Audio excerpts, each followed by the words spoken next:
అంటారు, ఆ బలి రక్తం ద్వారా పూసుకుంటే మనం స్వర్గానికి పోతామని. ఎద్దుల రక్తము, పశువుల రక్తము, కోళ్ళ రక్తము అపవిత్ర రక్తం.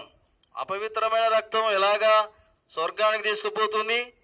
అందుకే వేదంలో కూడా వ్రాయబడుతూ వచ్చింది, రక్త ప్రోక్షణం ఆవశ్యకం, తది రక్తం పరమాత్మీనం పుణ్యదాన బలియాగం అని వేదం శ్లోకంలో రాయబడుతూ వచ్చింది వేదములో.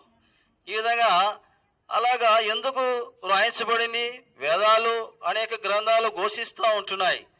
అనగా రక్త ప్రోక్షణం, రక్తం ప్రోక్షించాలి, తది రక్తం పరమాత్మీనం పుణ్యదాన బలియాగం. ఒక పుణ్యాత్ముడు రావాలి, బలి కావాలి. ఆ పుణ్యాత్ముని యొక్క బలి రక్తం ద్వారా మానవునికి మరి శుద్ధి కలుగుతుంది, రక్షణ కలుగుతుంది అని దాని అర్థం. ఇలాగ బైబిల్లో ఉంటున్నాయి, వేదాల్లో ఉంటున్నాయి, ఖురాన్లో ఉంటున్నాయి, అన్ని గ్రంథాల్లో ఉంటున్నాయి. అదే మాట ఘోషిస్తూ ఉంటున్నది. మరి ఆ పరిశుద్ధుడు, ఆ పవిత్రమైన రక్తం కార్చిన వాడు భూలోకానికి వచ్చి యేసుక్రీస్తు నీ వలె నా వలె ఆయన శరీరమును ధరించి పరలోకం భూలోకానికి వచ్చాడు. అందుకే మత్తయి సువార్త 1:22 వచనంలో పరిశుద్ధాత్మ వలన పుట్టినవాడు ప్రభువైన యేసుక్రీస్తు వారు. నీవు నేను తల్లిదండ్రుల కలయిక ద్వారా పుట్టిన వారం, శరీరము ద్వారా. యేసుక్రీస్తు ప్రభుల వారు పరిశుద్ధాత్మ వలన పుట్టినవాడు. పరిశుద్ధాత్మ వలన అంటే కన్యకైన మరియ గర్భములో, కన్యక అనగా వివాహం కాని స్త్రీకి యేసుక్రీస్తు పుట్టాడు. వివాహంగా కూడా పిల్లలు పుడతారు, ఇదొక డౌట్ కదా. దేవాది దేవుడే పరిశుద్ధాత్మ ద్వారా ఆమెను ఆకర్షించి ఆమెకు మరి పరిశుద్ధాత్మ ద్వారా గర్భము ధరించి ఆమె కుమారుని గనింది. ఆ కుమారుని పేరే యేసుక్రీస్తు. యేసనగా రక్షకుడు అని, రక్షకుడుగా ఈ లోకానికి వచ్చాడు.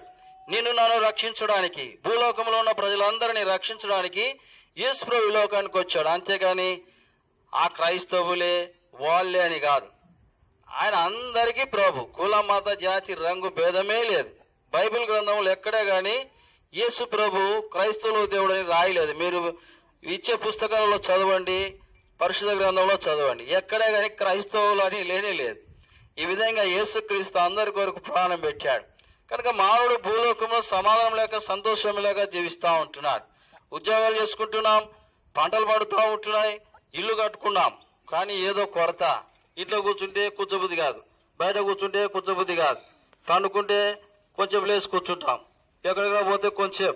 ఈ విధంగా శాంతి కొరకు, సమాధానం కొరకు, సంతోషం కొరకు మానవుడు పార్కులు పోతా ఉన్నారు. ఈరోజు ఆదివారం చాలా మంది చూస్తే పార్కులలో, బ్రాండ్ షాపులలో ఈ విధంగా చూడండి, మీరు పోతే గుంపులు గుంపులుగా ఉంటున్నారు. కారణం ఏది? కొంతసేపు అక్కడ పోతే కొంత సంతోషంగా ఉంటామని. ఎక్కడ పోయించినప్పటి నుండి మళ్ళా గొడవలే, కొట్లాటలే. కారణం ఏమిటి? మానవునికి సంతోషం లేదు ఎక్కడ పోయినా. సరే బాబా ఈరోజు సినిమాకి పోదామని పోతారు. సినిమాకి పోతే 3 గంటలు, సెకండ్ షో పోయినా 3 గంటలే. ఇంటికి వస్తావు, ఇంటికి వచ్చినాక నెమ్మదిలే, భార్య భర్త గొడవలే. కారణం ఏంటి? ఎక్కడో బ్రాండ్ షాప్కి వెళ్తారు, బ్రాండ్ తాగడానికి. తాగినంతసేపు తాగి అక్కడే పడిపోయి కొంతమంది ఇంటికి వచ్చారు, ఇంటికి వచ్చి గొడవలే.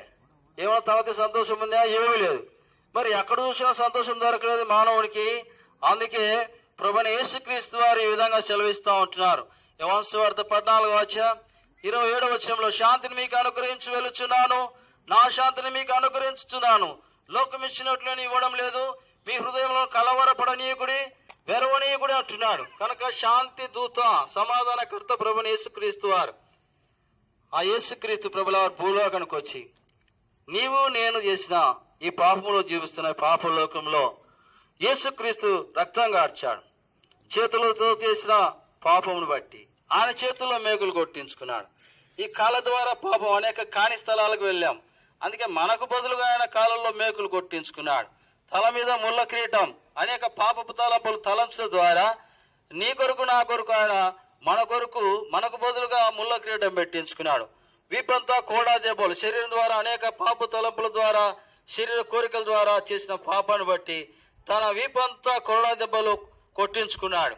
ఈ విధంగా పక్కన బల్లెపోటు, శరీరంతో చేసిన పాపాన్ని బట్టి, ఇదో మానవుడు శరీరం ద్వారా, తలంపుల ద్వారా చేసిన పాపాన్ని బట్టి మానవునికి నెమ్మది లేదు. అందుకే యేసుక్రీస్తు ప్రభువు వారు ఆ శిక్షను భరించలేవు కాబట్టి, మానవులు ఆ శిక్ష భరించలేరు కాబట్టి మనకు బదులుగా యేసుక్రీస్తు ప్రభువు వారు శిలువలో రక్తం కార్చారు. ఆ శిలువలో గడిచిన రక్తంతో, యేసు ప్రభువా నీ రక్తంతో నా పాపాన్ని కడగయ్యా అని ఒక మాట చెప్తే వెంటనే నీకు కూడా గొప్ప సమాధానం, ఈ లోకంలో గొప్ప సమాధానం, సంతోషం, ఆశీర్వాదం.